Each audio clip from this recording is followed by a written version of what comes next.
What's up, guys? Welcome to another circuit. We got dose exercises that we're going to repeat cuatro times, 2 exercises 4 times. I wish I knew another language other than Spanish. I could say it like Chinese or something. And that'd be funny if I never mentioned what it meant. But you can look it up on Google. Anyways, we got 2 exercises. First one's going to be side plank with hip flexion and extension. So hip flexion is going forward, this hip extension is right here. And the reason we add that in is not only are we holding the side plank, now our body has to resist as we get some hip activation in the front and hip activation in the back.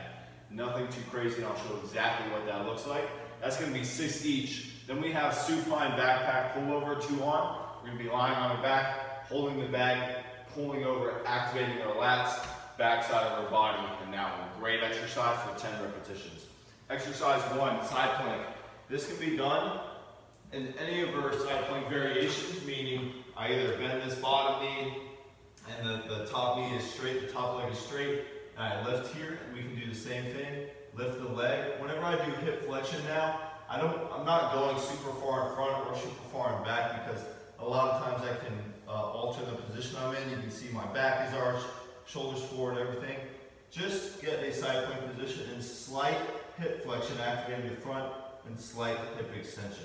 Again, this can be done in a stagger position, or we can stack. And as I stagger or stack, really they're pretty similar in this one, since I am getting some hip flexion and extension there. So that's going to be 6 each side. Keep in mind, that is a very challenging alteration that we're adding in, the hip flexion extension. So choose accordingly. It does not matter what position you're in. What does matter is that you have good form as you're doing it and you feel it. So take your time on that one, 6 each side. Then we have supine backpack pullover. So I'm going to flip, supine position. We're going to grab our bag, grab our weight. So I'm going to press it up, relax your neck on the ground. Now I'm going to show 2 variations. Variation 1 is just pure supine, hips on the ground. I press the bag up in the sky, slow, lower down. The weight is pulling, my elbows are straight. You don't have to touch the ground, especially if you may not be able to touch the ground, that's fine.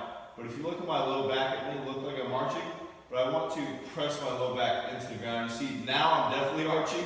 You can see that curve. Press your low back into the ground as you're doing this, so you're getting some core and some lat. I'm already shaking, and this is just the start. Nice, slow, controlled. Now, version 2, hips come off the ground and glute bridge. We're not arching. I'm also activating my glutes, and they're assisting me in the movement. So, different perspectives. You can say, yeah, they're assisting you, but you're also getting more of an activation overall, more cross-linking, more different muscle groups working at once. So you could say overall, it is a little bit more work, other than, even though the glutes are assisting the movement. So really on that one, I leave it up to you. Try both, see what you like better. I prefer doing it with the hips up because I like working out my glutes and my lats. Very interesting, sorry, nerd Ryan's coming out. The glute and the lat, back muscle, everything we do pull-ups with, etc., are actually connected. They are cross-linked, so I like working out connected muscle groups. They feel good. Like I said, try both, see which one you like better. We have 10 repetitions on that, 6 each side on the side plank with hip flexion extension. You guys are awesome. I just talked a mile a minute. I will see you next time. Peace.